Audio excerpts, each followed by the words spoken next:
Haleluya, haleluya, haleluya Yesus. Engkau sungguh baik, luar biasa, ajaib. Memberkati kami dengan heran luar biasa, ajaib. Sehingga kami boleh ada sebenarnya kami ada pada sore yang indah di tempat ini. Terima kasih untuk berkat penyertaan pertolongan kasih anugerah yang kau nyatakan dalam kehidupan kami. Bahkan pada sore yang indah ini engkau izinkan melalui bibir mulut lidah kami dapat menaikkan setiap pujian penyembahan kami dalam roh dan kebenaran. Kami sungguh yakin dan percaya Engkau telah bertakhta bersemayam di atas setiap pujian penyembahan kami. Terima kasih untuk hadirat-Mu, terima kasih untuk urapan-Mu, terima kasih untuk lawatan-Mu Bapa. Engkau baik, sungguh baik, luar biasa, ajaib. Lebih daripada itu, kami rindu Engkau memberkati kami melalui setiap kebenaran firman-Mu. Dan inilah hamba-Mu yang Kau izinkan ada di tempat ini. Mari kembali kuduskan, sucikan, layakkan hamba-Mu, urapi hamba-Mu dengan urapan surgawi yang baru, dan jadikan hamba menjadi alat bagi kemuliaan kebesaran nama-Mu, sehingga setiap firman yang Kau titipkan, yang Kau izinkan, percayakan keluar melalui bibir mulut lidah hamba-Mu. Firman-Mu tidak akan pernah pergi berlalu dengan sia-sia. Ia akan lakukan apa yang Kau percayakan dalam kebenaran firman-Mu. Sehingga Yesaya 55 ayat 11 hamba materaikan dalam nama Yesus Kristus. Dan kami juga bersyukur dan berterima kasih Bapa, kalau kembali pada sore yang indah ini, kalau Engkau izinkan kami dapat masuk dalam satu persekutuan yang indah dengan Engkau melalui tubuh dan darah Yesus Kristus. Mari kuduskan, sucikan, layakkan keberadaan kami masing-masing, supaya kiranya kami layak dan berkenan masuk dalam suatu persekutuan yang indah dengan Engkau melalui tubuh dan darah Yesus. Dan kami percaya melalui tubuh dan darah Yesus ada kuasa, ada kasih, ada mujizat, sehingga kami pulang dari tempat ini dengan iman percaya bukan sebenarnya kami datang. Yang berdosa Engkau ampuni, yang lemah Engkau kuatkan, yang susah Engkau hiburkan, yang sakit Engkau sembuhkan. Bahkan kami datang dengan segala pergumulan, masalah, cobaan, ujian yang menyertai kehidupan kami. Kami pegang janji kebenaran firman-Mu, di mana Engkau bersabda, marilah semua yang letih lesu dan beban berat, datanglah padaku, karena Engkau yang memberikan kelegaan, bahkan kelepasan dalam kehidupan kami. Sebab Engkaulah jawaban, pertolongan, pengharapan, penghiburan kami. Dalam Kristus Yesus, Tuhan Juru Selamat kekasih kami. Kami alaskan dan panjatkan doa ini. Haleluya. Puji Tuhan, kita umat yang diberkati Tuhan, katakan bersama, amin. Beri kemuliaan bagi Tuhan Yesus. Puji Tuhan, silakan duduk. Shalom. Responnya bagaimana? Shalom. Lebih tegas lagi, shalom. Luar biasa, luar biasa, luar biasa. Victorious family. Victorious family. Victorious family. Amin, amin, amin. Jangan pernah ragu untuk berkata luar biasa. Sebab saya percaya dengan Anda dan saya berkata luar biasa, itu sangat menyenangkan hati Bapa di surga. Dan saya percaya di tempat ini kita bukan sekedar berkata luar biasa, karena di mana saya selalu melayani firman Tuhan, sejak Tuhan titipkan visi untuk mengingatkan jemaat Tuhan, bukan jadi jemaat Tuhan yang biasa-biasa, tapi Dia inginkan menjadi jemaat Tuhan yang luar biasa. Dan itu saya tidak lakukan, kerjakan begitu saja. Saya konsisten sampai pada waktunya Tuhan izinkan saya untuk berjumpa muka dengan Tuhan. Selama saya ada di dunia, Tuhan masih mempercayakan melayani pekerjaan Tuhan untuk kemuliaan kebesaran nama Dia. Dan itu tugas tanggung jawab saya sebagai gembala jemaat, untuk membawa jemaat Tuhan dan para pekerja untuk tetap konsisten dalam kehendak keinginan Tuhan, menjadi umat Tuhan yang luar biasa. Tidak boleh biasa-biasa, karena karya penebusan saja sudah sangat amat luar biasa. Selalu saya mengulangi, Alkitab berkata, Wahyu 3 ayat 20, waktu Dia mengetok pintu, yaitu pintu hati seorang saya, dan kita meresponi ketokan pintu itu, dan membuka pintu baginya, maka Dia masuk, makan, dan tinggal bersama seorang saya. Itu suatu perkara yang luar biasa. Siapakah Anda dan saya? Alkitab dengan tegas berkata, Roma 3 ayat 23, tidak ada seorang pun kedapatan benar, semua telah berbuat kesalahan, kejahatan, dan dosa. Itulah bagian kehidupan saudara saya. Sehingga kemuliaan Allah seharusnya menjadi bagian dalam kehidupan saudara saya. Alkitab berkata, kemuliaan Allah itu hilang dalam kehidupan saudara saya, karena gelap dan terang tidak pernah dapat bersatu. Kekudusan dan dosa tidak pernah dapat bersama-sama. Pilihan ada pada saudara saya. Tapi waktu Anda dan saya telah jadikan Yesus Tuhan dan Juru Selamat, maka tidak mau, tidak bisa tidak. Anda dan saya, Imamat 19 ayat 2 berkata, jadilah seorang saya kudus, sebab Tuhan yang Anda dan saya kenal dalam Kristus Yesus, Dia adalah Allah yang kudus. Dan Anda dan saya sebagai umat tebusan dalam Kristus Yesus, dan Dia ada dalam kehidupan saya, maka tidak ada pilihan yang lain yang Tuhan inginkan. Kita menjadi umat Tuhan yang luar biasa. Dan hanya orang-orang yang luar biasa, orang-orang yang berkualitas, yang dapat melakukan perkara-perkara yang luar biasa. Tuhan tidak inginkan Anda dan saya lakukan perkara-perkara yang biasa. Kalau itu adalah kehidupan orang-orang dunia dahulu sebelum berjumpa dengan Yesus. Harus ada perbedaan. Yang Paulus katakan dalam 2 Korintus 5 ayat 17, jika Kristus hidup dalam kehidupan saya, kita diciptakan sebagai apa? Ciptaan yang baru. Yang lama bukan ciptaan poster tubuh Anda dan saya, penampilan, tetapi sikap, kehidupan, perilaku, attitude Anda yang Anda dan saya manifestasikan, yang Anda dan saya lakukan, kerjakan, yang orang akan bisa melihat. Itulah suatu perubahan yang baru. Yang lama, di situ 2 Korintus 5 ayat 17b, yang lama berupa apa? Keraguan, kekhawatiran, takut, sakit, penyakit, keterpurukan, kebangkrutan, kemiskinan, kenajisan, pemberontakan, kekikiran, segala hal yang tidak berkenan. Segala hal dengan tanda kutip yang buruk itu, harusnya Alkitab berkata sudah berlalu. Dan yang baru itu sudah datang, yaitu Kristus Yesus.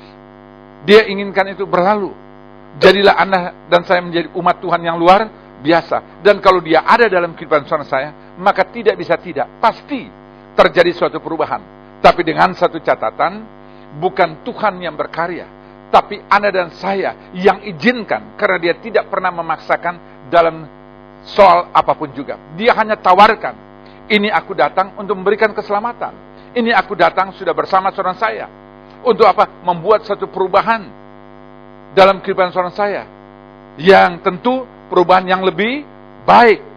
Dan lebih baik, lebih baik, lebih baik, dan sangat baik, amat baik. Ia akan menjadi bagian perjalanan kehidupan saudara saya dalam proses waktu. Tapi itu tidak terjadi secara otomatis ini. Kalau Anda dan saya tidak meresponi dan tidak izinkan, dia yang memimpin menuntun hidup saudara saya tidak akan pernah terjadi. Karena Tuhan satu hal tidak pernah memaksakan. Dan kita yang dikatakan kriteria sebagai anak-anak Tuhan, firman Tuhan kata Roma 8 ayat 14. Orang yang dipimpin roh Allah disebut anak-anak Allah. Dan kalau kita sudah disebut anak-anak Allah, harusnya hidup Anda dan saya dipimpin, dituntun oleh Bapa di surga. Tetapi tentu ada persyaratan untuk dia memimpin menuntun hidup saudara saya supaya berjalan dalam konteks kehendak dia. Pikiran Anda dan perasaan Anda harus sinkron dengan apa yang dia inginkan. Sehingga Paulus mengajarkan kepada jemaat Tuhan, jemaat Filipi, yaitu jemaat Tuhan yang ada di Hotel Ciputra saat ini, Anda dan saya dan para pekerja dan keluarga besar kita masing-masing, itu imanku. Dan itulah iman orang percaya, semua yang baik.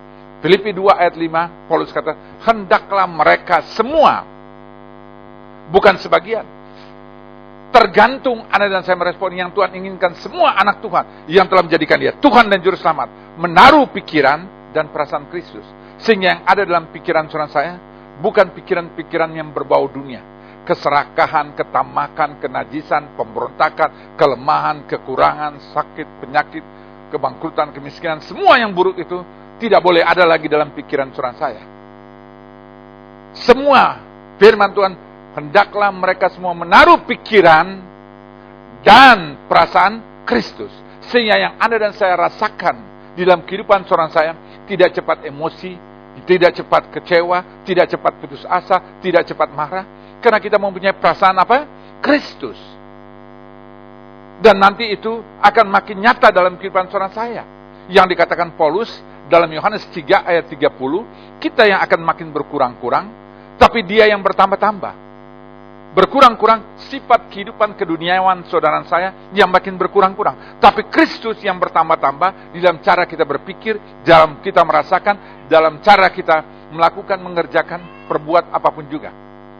Sehingga kembali ditegaskan Paulus pada jemaat Kolose pasal 3 ayat 23, Alkitab berkata, apapun yang kita kerjakan, apapun yang kita perbuat, apapun yang kita rancangkan, apapun yang kita dambakan, apapun yang kita inginkan, yang tersirat di situ. Memang ditegaskan di situ hanya apapun yang saya kerjakan, lakukanlah semata-mata bukan oleh karena manusia, tapi bukan oleh karena institusi, bukan oleh karena motivasi apapun juga, bukan oleh karena apapun juga, tapi lakukan semua itu oleh karena Dia. Jadi goal yang Anda dan saya harus lakukan, kerjakan semua hanya untuk kemuliaan nama Tuhan. Tapi kalau Anda dan saya lakukan, kerjakan itu semua untuk kemuliaan, untuk kebesaran nama Kristus, di dalam kehendak keinginan saudara saya, keberhasilan, keberuntungan sedang menanti saudara saya. Kesuksesan menjadi bagian orang-orang percaya. Karena apa? Bapa di surga akan mewujudkan kerinduan dambaan saudara saya. Karena dia berkata Kolose 3, dalam Efesus 3 ayat 20, dia sanggup mampu memberi lebih daripada apa yang Anda saya dambakan, apa yang Anda saya rindukan. Memang di situ berbicara, dia sanggup mampu memberi lebih daripada yang kita doakan, ya. Bagi dia yang dapat melakukan jauh lebih banyak daripada yang kita doakan atau pikirkan, seperti yang ternyata dari kuasa yang bekerja di dalam kita. Kuasa apa? Kuasa Tuhan. Bukan di luar saudara saya. Kuasa Tuhan ada di dalam saudara saya. Tinggal bagaimana kita mewujudkan menjadi satu kenyataan. Sehingga orang akan melihat Kristus sungguh ada dalam kehidupan saudara saya. Dan kita sebagai anak-anak Tuhan yang luar biasa. Dengan berani, dengan lantangnya. Orang berkata, mana sih Tuhan kamu? Yang selalu kamu pergi. Modelnya yang model gimana sih? Menurut gambar ini, menurut ini dan sebagainya. Gak usah cari jauh-jauh. Langsung tepuk dadamu. Seperti almarhum Presiden RI pertama berkata, mana dadamu? Ini dadaku. Dan kita anak-anak Tuhan dengan bangga kita katakan, Tuhan saudara saya, juru selamat saudara saya. Mau lihat di mana? Ada di dalam kehidupan saudara saya. Itu bukan berbicara kesombongan. Tapi Anda dan saya berkata demikian karena kita yakin percaya hidup Anda dan saya bukan kita lagi. Galatia 2 ayat 20 berkata, namun aku hidup tapi bukan aku lagi. Tapi apa? Kristus yang hidup di dalam hidup saudara saya. Dan hidup yang saya hidupi di dalam daging ini, hidup oleh karena iman kepada anak Allah yang telah diberikan, yang telah diserahkan, yang telah dikaruniakan, yang telah dianugerahkan bagi saudara saya. Memang dia datang ke dunia ini bukan untuk hal-hal sekedar jalan-jalan melihat planet bumi ini. Seluruh planet alam jagat yang ada. Alkitab berkata, Mazmur 24 ayat 1, dialah yang menciptakan bumi, langit dan segala isinya. Bahkan yang diam di dalamnya. Dia yang ciptakan. Dia nggak kekurangan akal untuk sekedar jalan-jalan, buat senang. Tidak. Dia datang untuk berjumpa secara pribadi dengan saudara saya. Dia datang untuk menawarkan keselamatan bagi saudara saya. Dia datang untuk memberikan hidup, untuk memberikan pertolongan bagi saudara saya. Dan dia bukan nun jauh yang tidak terjangkau oleh saudara saya. Dia ada di dalam saudara saya. Dia itu ada dalam kehidupan saudara saya. Sehingga firman Tuhan katakan Matius 28 ayat 20c, dan ketahuilah aku menyertai kamu senantiasa. Kata senantiasa, jadi dalam keadaan senang, susah, duka, dalam masalah, persoalan apapun juga, dalam pergumulan apapun juga, senantiasa Tuhan itu menyertai saudara saya. Sampai apa? Sampai kesudahan akhir zaman. Dia ada bersama saudara saya. Dia menyertai saudara saya. Dan dia bukan secara pasif. Dia mau secara aktif. Cuman kita sering berjalan kemana kita pergi, bukan apa yang Tuhan kendaki inginkan. Tuhan di dalam saat ini tentu dalam karya kuasa Roh Kudus hanya sebagai pengikut, sebagai penonton saja. Dia boleh ada, tapi jangan lakukan apapun juga. Jangan larang apapun juga. Cukup sekedar menonton dan melihat. Itulah warna kehidupan anak-anak Tuhan saat ini. Kehidupan umat Kristiani saat itu. Yang justru bisa menjadi batu sandungan bagi orang-orang untuk berjumpa dan menjadikan Yesus Tuhan dan Juru Selamat. Karena yang dimanifestasikan bukan apa yang Tuhan kendaki dan inginkan. Bahkan bertolak belakang. Sehingga banyak terjadi. Saat ini kalau Anda lihat permasalahan ada di kepolisian, ada di kejaksaan, ada di KPK, ada di hal-hal yang tidak berkenan. Bahkan ada banyak di tempat-tempat terali besi, tempat-tempat lembaga pemasyarakatan dan sebagainya. Namanya macam-macam. Yohanes, Martinus, Markus, Lukas, ya apalagi di situ. Thomas, Paulus, segala nama berbau Kristen itu ada di sana. Kan sangat amat memalukan. Mestinya itu tidak boleh ada. Kalau Anda dan saya telah berani menyandang sebagai umat Kristiani, pengikut Kristus.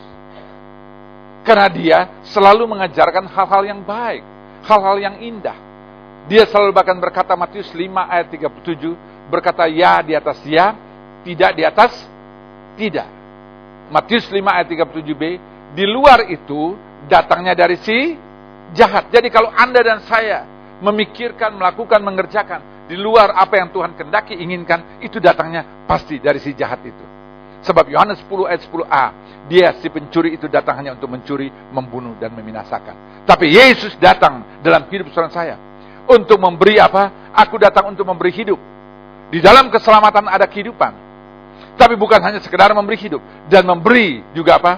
Berkat berkelimpahan. Tapi Anda dan saya lebih banyak berbicara berkat sekedar hanya olah-olah berkat itu hanya berbicara yaitu materi. Padahal Tuhan memberi berkat yang jauh lebih besar dari apa yang dikejar-kejar dan dicari oleh dunia. Sekedar materi. Dia memberikan berkat rohani, jasmani, dan materi. Utuh lengkap yang Tuhan berikan. Sebab tubuhnya sendiri telah terpecah-pecah. Darahnya tertumpah. Bukan sekedar memberikan pengampunan. Tapi lebih daripada itu. Bukan sekedar memberikan keselamatan. Tapi lebih daripada itu. Melalui hidup orang yang sudah diselamatkan. Melalui hidup orang yang sudah diampuni. Anda dan saya juga diberkati. Supaya kita dapat menjadi apa? Garam dan terang. Matius 5 ayat 13 dan 14. Matius 5 ayat 13 berkata, jadilah Anda dan saya menjadi apa? Kamu adalah garam dunia. Jika garam itu menjadi tawar, dengan apakah ia diasinkan? Tidak ada lagi gunanya selain dibuang dan diinjak-injak. Garam itu kalau sudah tawar, nggak ada arti lagi. Nggak akan membuat cita rasa dalam suatu makanan yang mendapatkan suatu kenikmatan tertentu. Dan bukan hanya itu, Tuhan juga inginkan anak-anak saya menjadi apa? Terang dunia. Matius 5 ayat 14a, jadilah seorang saya apa? Terang dunia. Kamu adalah terang dunia. Kota yang terletak di atas gunung tidak mungkin tersembunyi. Karena terang Kristus sudah terbit dalam kehidupan saya. Yang dikatakan di mana? 1 Petrus 2 ayat 9. Kitalah bangsa yang terpilih, imamat rajani, umat yang kudus, milik kepunyaan Allah. Dan kalau menjadi milik kepunyaan Allah, dia inginkan sebagai jemaat Tuhan yang luar biasa melakukan perkara-perkara bukan yang biasa-biasa. Perkara-perkara yang besar. Luar biasa bukan di situ, luar biasa di Mazmur 108 ayat 14. Bersama Kristus kita lakukan perkara-perkara yang gagah perkasa sama dengan luar biasa itu. Karena apa? Karena Tuhan telah menginjak-injak musuh seorang saya di bawah telapak kaki Tuhan. Tapi saat ini konteks bukan di bawah telapak kaki Tuhan lagi. Ada di bawah telapak kaki seorang saya. Kuasa, otoritas, mandat saudara saya. Bukan iblis. Kita ketakutan kepada iblis. Iblis gemetar. Bahkan gak berani mendekati saudara saya. Karena apa? Dia akan merasakan suasana. Dia akan merasakan hadirat Allah yang menyertai hidup anak saya, sadar atau tidak. Dan dia tidak pernah berani mendekati saudara saya. Kena bayang-bayangan saudara saya aja. Dia tidak tahan. Rasa-rasanya dia rasa terbakar. Dia hanya bisa melihat dari jauh. Tetapi kalau saudara dan saya di luar otoritas, di luar kehendak, di luar rencana, di luar pimpinan Tuhan, iblis akan mempermainkan saudara saya. Karena hidupmu bukan saudara saya lagi, tapi Kristus yang hidup dalam kehidupan saudara saya. Oleh karena itu menjadi garam dan terang, Alkitab berkata, bukan hanya untuk pribadi kita. Matius 5 ayat 16, Anda dan saya, biarlah terangmu bercahaya, terangmu terpancar, tersinar, dan dapat dilihat oleh semua orang. Demikianlah hendaknya terangmu bercahaya di depan orang, supaya mereka melihat perbuatanmu yang baik, dan memuliakan Bapamu yang di surga. Itu yang ingin dia inginkan melalui hidup saya.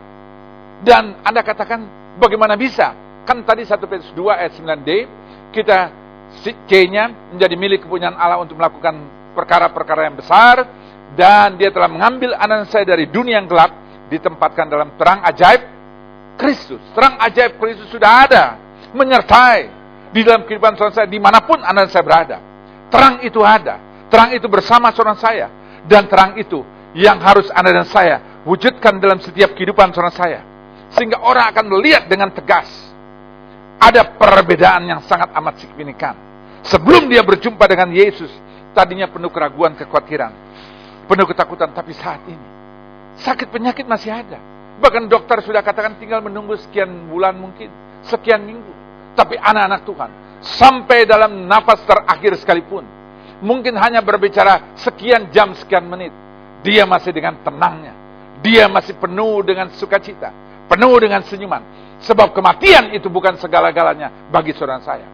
Tapi kematian itu bagi saudara saya. Firman Tuhan katakan, 1 Petrus 1 ayat 8d. Itulah sukacita yang tak terkatakan. Karena kita tahu kemana kita akan pergi. Firman Tuhan katakan Yohanes 14 ayat 1. Jangan kamu gelisah. Percaya kepada Allah, percaya juga kepada aku. Yohanes 14 ayat 2. Karena aku pergi ke rumah Bapa. Di sana banyak tempat. Tapi tempat itu hanya dia yang harus menyediakan. Dia yang sedang kerjakan, dia yang sedang lakukan, dia yang sedang perbuat, dia yang sedang persiapkan sampai hari ini. Tetapi Yohanes 14 ayat 2 masih, di rumah Bapakku banyak tempat tinggal, jika tidak demikian tentu aku mengatakannya kepadamu. Sebab aku pergi ke situ untuk apa? Menyediakan tempat bagi saudara dan saya. Dan Yohanes 14 ayat 3, firman Tuhan dengan tegas berkata, dan apabila aku telah pergi ke situ dan telah menyediakan tempat bagimu, aku akan datang kembali dan membawa kamu ke tempatku, supaya di mana tempat di mana aku berada, kamu pun berada, bahkan dalam kekekalan. Itulah Tuhan dan Juru Selamat saudara saya. Sehingga anak-anak Tuhan tidak ada keraguan menjalani hidup. Saat ini mungkin sedang dalam PHK, saat ini mungkin sudah tidak ada pengharapan lagi secara bisnis, sudah ditinggalkan, orang sudah menjauhkan karena hutang piutang saudara saya. Bahkan sudah tidak ada tempat untuk Anda berteduh lagi, semua telah terjual, tergadaikan. Bahkan saat ini sudah tidak ada lagi sesuatu yang anak saya dapat andalkan.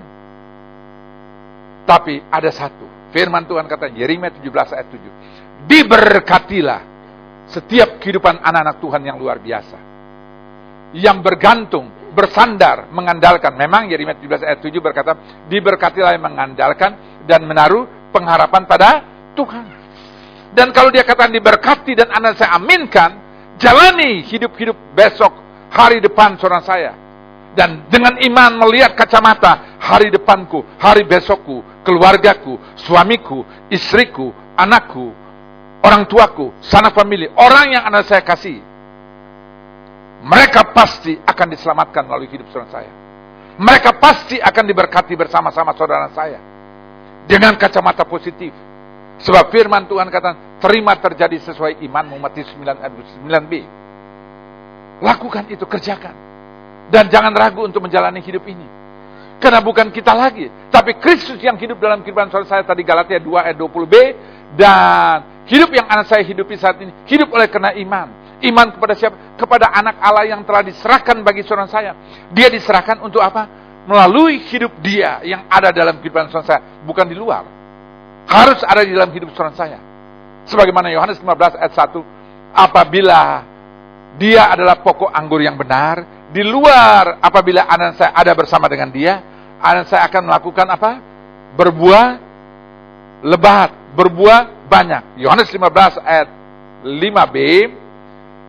Di luar dia, anak saya tidak dapat berbuat apapun juga ya. Akulah pokok anggur dan kamulah ranting-rantingnya. Barang siapa tinggal di dalam aku dan aku di dalam dia, ia berbuah apa? Sedikit atau banyak? Banyak. Sebab di luar aku kamu tidak dapat berbuat apapun juga. Dan Yesus itu ada dalam kehidupan saya. Dia ada dalam hidup saudara saya dan kita ada dalam dia. Yohanes 15 ayat 7. Apabila firmanku ada dalam engkau dan engkau ada dalam firmanku. Firman itu adalah Allah yang kita kenal dalam Kristus Yesus, dalam karya kuasa Roh Kudus yang menyertai. Firman itu yang menciptakan dari tidak ada menjadi ada. Dan firman itu ada dalam hidup saudara saya, ada dalam hati saudara saya, ada dalam mulut perkataan saudara saya. Firman Tuhan katakan Roma 10 ayat 8-9. Sejauh manakah Tuhan saudara saya yang kita kenal dalam Kristus Yesus, sejauh ucapan perkataan iman Anda dan saya, ya. Tetapi apakah katanya, inilah firman itu dekat padamu, yakini dalam mulutmu, di dalam hatimu. Itulah firman yang kami beritakan. Dan ayat 9, tetapi sebab jika kamu mengaku dengan mulutmu bahwa Yesus adalah Tuhan dan percaya dalam hatimu bahwa Allah telah membangkitkan dia dari antara orang mati, maka kamu akan diselamatkan. Diselamatkan dalam segala aspek kehidupan saudara saya. Dalam ekonomi, Anda diselamatkan. Dalam keterpurukan, dalam kesehatan, dokter sudah katakan sudah bisa tidak tertolong lagi. Dan begitu tanda banyak hal yang saya alami dalam pelayanan. Tapi bukan itu yang saya angkat. Tetap saya selalu fokus membawa Kristus di atas segala-galanya. Bukan manifestasi. Begitu banyak. Pak, saya udah sekian tahun, Pak, nggak bisa punya anak lagi. Saya tidak ada keraguan sebab itu tugas saya. Dengan iman saya berkata, saya berdoa. Ada kalanya sini dan tiba-tiba, Pak, ini anak sudah 6-7 tahun. Yang Bapak pernah doa, saya nggak pernah tahu lagi. Karena tugas saya hanya berdoa. Keselamatan, pengenapan bukan dari saya. Tapi dengan iman, tanpa ada keraguan. Tuhan yang bekerja. Begitu banyak. Saya mengalami yang dalam keadaan sekarat. Waktu berdoa, ada kalanya saya sendiri nggak bisa hadir. Saya berdoa dengan yang bersangkutan. Pegang tangannya, berdoa untuk papamu, berdoa untuk istrimu, berdoa untuk suamimu, berdoa untuk anakmu. Dalam nama Yesus. Mujizat terjadi. Bukan melalui saya. Melalui sang keluarga itu sendiri. Pergi. Tuhan juga ada bersama saudara saya. Tuhan itu bukan milik hamba Tuhan tertentu. Tidak. Tuhan itu milik orang percaya. Firman Tuhan kata Yohanes 14 ayat 12. Barang siapa percaya dapat melakukan pekerjaan-pekerjaan yang Yesus lakukan kerjakan pada 2000 tahun yang lalu. Apa yang dilakukan? Yang buta melihat, yang tuli mendengar, yang bisu berkata-kata, yang lumpuh berjalan, yang mati dibangkitkan. Bahkan Yesus berkata, bahkan lebih besar dari apa yang Yesus lakukan dan kerjakan. Dan waktunya saat ini Anda dan saya. Kenapa Anda dan saya dapat lakukan? Yesus katakan, karena dia sudah pergi kepada Bapa. Tapi bukan dia pergi meninggalkan Anda dan saya dengan tangan kosong, tangan hampa, tidak. Sebelum pergi dia meminta pada Bapa di surga, Yohanes 14 ayat 16. Dia meminta pada Bapa tanpa spesifikasi permintaan dia.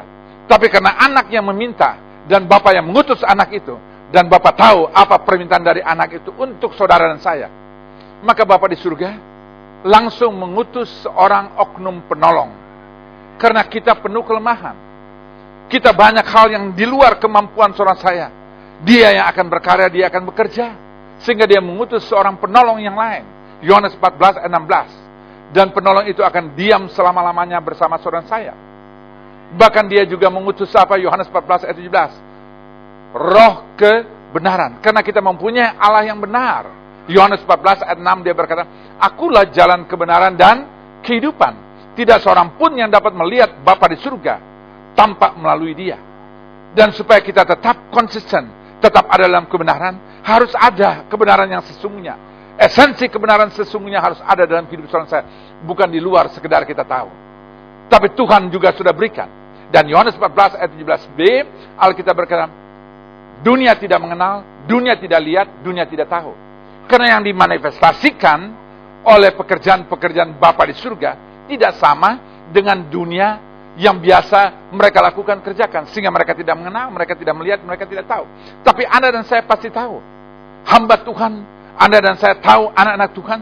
Bukan karena dia sebagai seorang penginjil, sebagai seorang song leader, atau pemain musik, atau penginjil, atau pendeta, atau gembala. Tapi dari buah pertobatan kehidupan dari anak-anak Tuhan. Kita akan melihat sebesar apa Kristus sesungguhnya ada dalam kehidupan mereka. Dan dengan tegas firman Tuhan katakan bagi saudara saya, kita dapat mengenal. Dunia tidak mengenal, tapi Anda dan saya mengenal dan melihat. Karena kita tahu apa yang dimanifestasikan. Semua tidak keluar dari yang ada di pikiran Tuhan dan ada dalam perasaan Kristus. Yang sudah menjadi menyatu dalam kehidupan saudara saya.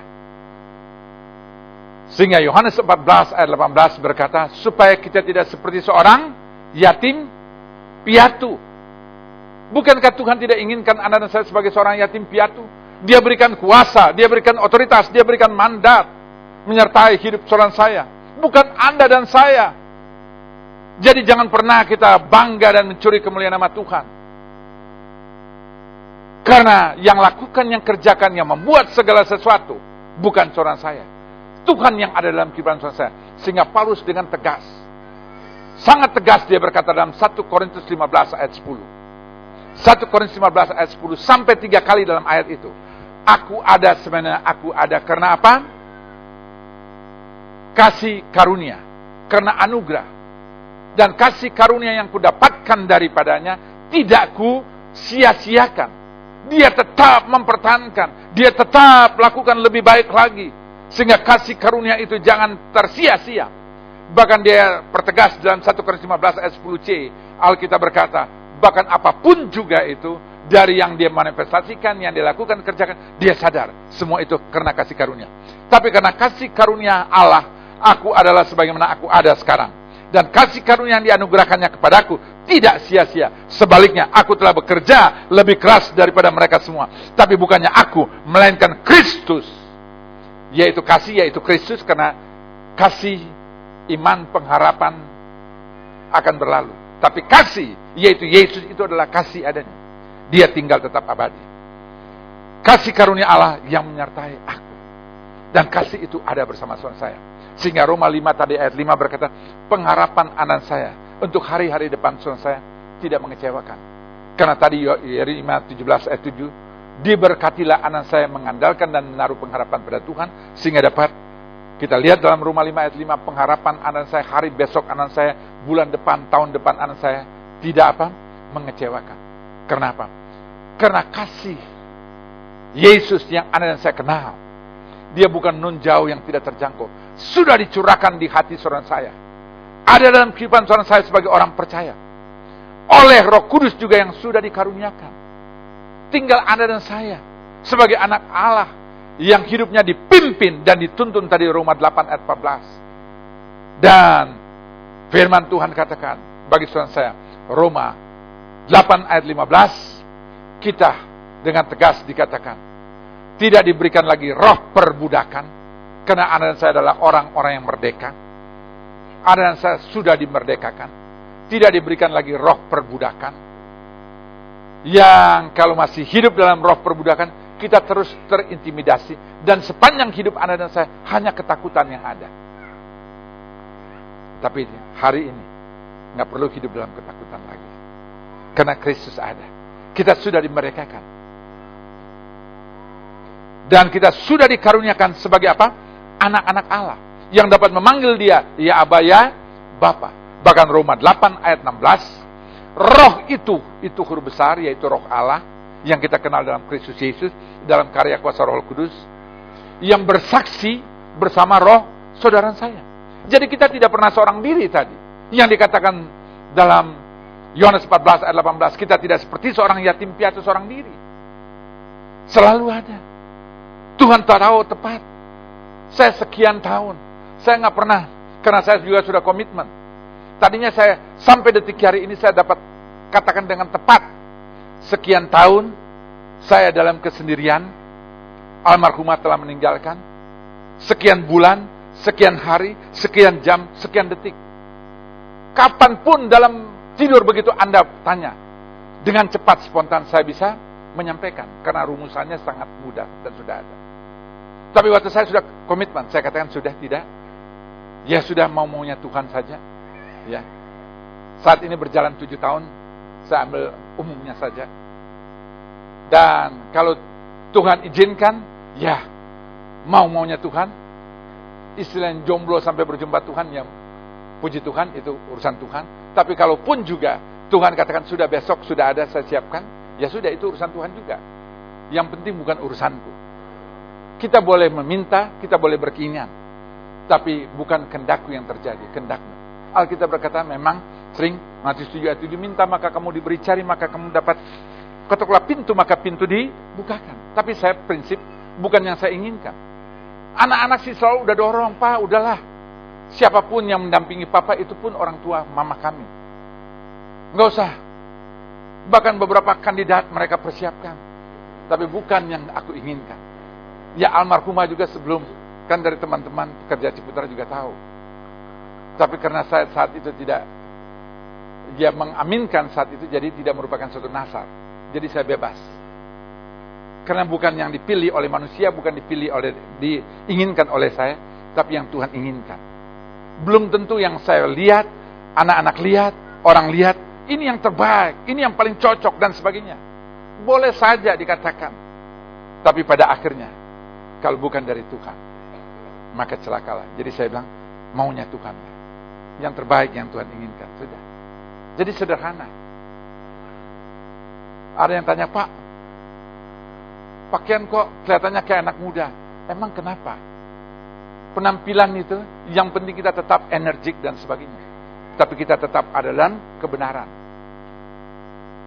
Kalau satu waktu Tuhan sudah katakan, Pengkhotbah 3 ayat 11a, segala sesuatu indah pada waktunya, sudah. Waktunya Tuhan, ya sudah. Dan 1 juta orang katakan ini gak cocok dengan si ini. Tapi kalau Tuhan katakan itu yang baik, itu yang saya aminkan. 1 juta orang katakan ini yang paling baik. Tapi kalau Tuhan katakan tidak, yang saya ikuti yang Tuhan inginkan. Jadi sederhana. Tuhan hanya inginkan, tapi izinkan dia memimpin menuntun. Dan kalau Tuhan memimpin menuntun hidup saudara saya, kita tidak akan pernah tersesat. Dan tidak pernah akan hal-hal yang buruk. Karena Tuhan selalu merencanakan. Alkitab berkata, Yeremia 17. Yeremia 29 ayat 11. Yeremia 29 ayat 11. Aku tahu rancangan apa yang ada padaku, keluarga besarku, seluruh para pekerja, dan jemaat Tuhan, dan keluarga besar kita masing-masing. Tentu dalam pengembalaan yang Tuhan titipkan. Satu hal Anda garis bawahi.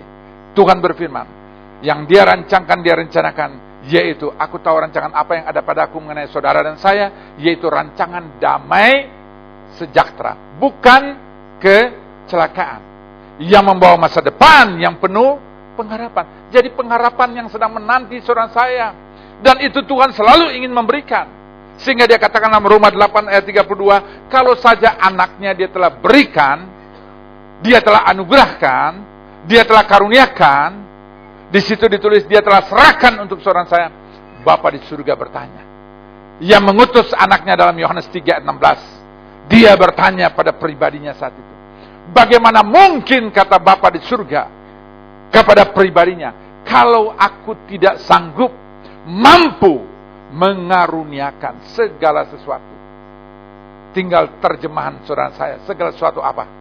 Suamimu, istrimu, anakmu, orang tuamu, kesehatanmu, masa depanmu, anak cucumu, keuanganmu, pelayananmu, apapun juga. Tuhan saudara saya, Tuhan yang sanggup. Sebab bagi dia tidak ada perkara mustahil, Lukas 1 ayat 37. Tapi dengan catatan, Roma 8 ayat 32c, bagi saudara saya yang ada bersama-sama dengan dia, ya. Ya, sini tadi Yohanes 3 ayat 16 tadi, Roma 8 ayat 32, kalau dia telah serahkan anaknya bagi saudara saya, bagaimana mungkin kalau dia tidak sanggup mampu mengaruniakan segala sesuatu. Roma 8 ayat 32, bagi saudara saya yang ada bersama-sama dengan dia. Jadi sudahkah hidup Anda dan saya, keluargamu, masa depanmu, anak cucumu, kesehatanmu, keuangannya ada bersama dengan dia? Kalau ada bersama dengan dia, dia akan halaukan segala yang dapat merugikan, mencelakakan saudara saya. Karena Tuhan selalu akan memerintahkan malaikatnya, Mazmur 37 ayat 24. Sekalipun Anda dan saya terjatuh, kita tidak akan tergeletak. Sebab tangan Tuhan tetap menopang saudara saya.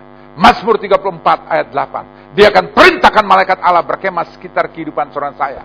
Mazmur 91 ayat 11. Alkitab berkata, dia akan memerintahkan malaikatnya untuk menyertai, mengawal, menjaga kemanapun Anda dan saya pergi. Ya. Sebab malaikat-malaikatnya akan diperintahkan kepadamu untuk menjaga engkau di segala jalanmu. Termasuk rekan-rekan yang nanti jam 1 malam nanti akan pergi ke Israel. Nanti mereka balik hari Senin nanti. Saya akan silakan berangkat, nggak usah ada keraguan. Sebab sampai kapanpun juga manusia boleh mereka-reka yang baik. Alkitab telah menyatakan sampai kapanpun juga berbicara mengenai Israel dan Palestina. Di situ hanya akan ada terjadi damai yang semu. Bahkan nanti perang dunia ketiga, cikal bakal persoalan masalah yang ada nanti datangnya juga dari sana. Jadi nggak usah khawatir, itu terus. Mau dengan cara apapun juga, manusia boleh mereka-reka, para negara superpower sekalipun, semua ingin, siapa tidak ingin damai? Tapi Alkitab telah menubuatkan, dan saya lebih percaya pada Alkitab. Tidak masuk ke ranah politik, jalan saja. Tapi kalau kita sungguh ada dalam Tuhan, malaikat Tuhan akan diperintahkan kemanapun Anda dan saya pergi, untuk menjaga, untuk mengawal. Sebab setiap kehidupan seorang saya sangat berharga di hadapan mata Tuhan. Yesaya 43 ayat 4a, Alkitab berkata, kita berharga di mata Tuhan. Yesaya 43 ayat 4b, Anda dan saya telah digantikan dengan manusia. Manusia siapa? Manusia Kristus. Filipi 2 ayat 6, dia tidak mempertahankan kesetaraan dengan Allah itu sendiri, bahkan mengosongkan diri. Filipi 2 ayat 7, menjadi serupa, menjadi seorang hamba sama dengan seorang saya, manusia. Itulah Tuhan dan Juru Selamat seorang saya. Dan Filipi 2 ayat 8, dalam ketaatan kesetiaan, dia mati bagi seorang saya, disalib, supaya anak saya memperoleh hidup di dunia bersama Kristus. Tapi Paulus katakan Filipi 1 ayat 21, hidupku adalah Kristus, mati adalah keuntungan, karena kita tahu kita akhirnya akan ada bersama dengan dia. Intinya, jalani hidup saudara saya, kerjakan hidup saudara saya, lakukan hidup saudara saya, perbuat hidup saudara saya. Semua hanya untuk kemuliaan nama Tuhan. Tadi Kolose 3 ayat 23, apapun kita lakukan, kerjakan, perbuatlah semata-mata oleh karena Dia. Dan jadikan hidup Anda dan saya seperti yang tadi dikatakan dalam Matius 5 ayat 16. Anda dan saya menjadi terang dan dapat dilihat dan menyinari banyak orang. Firman Tuhan katakan bagi saudara saya, Paulus inginkan 2 Korintus 3 ayat 2. Kita jadi surat kitab yang terbuka, yang dapat dibaca oleh semua orang. Orang percaya, orang baik, orang jahat, orang kikir, perampok. Semua akan melihat melalui hidup saya. Ada perubahan yang luar biasa. 2 Korintus 3 ayat 3. Sebab firman itu bukan ditulis lagi dengan tinta, tapi firman yang diilhamkan, yang dituliskan oleh roh yang hidup.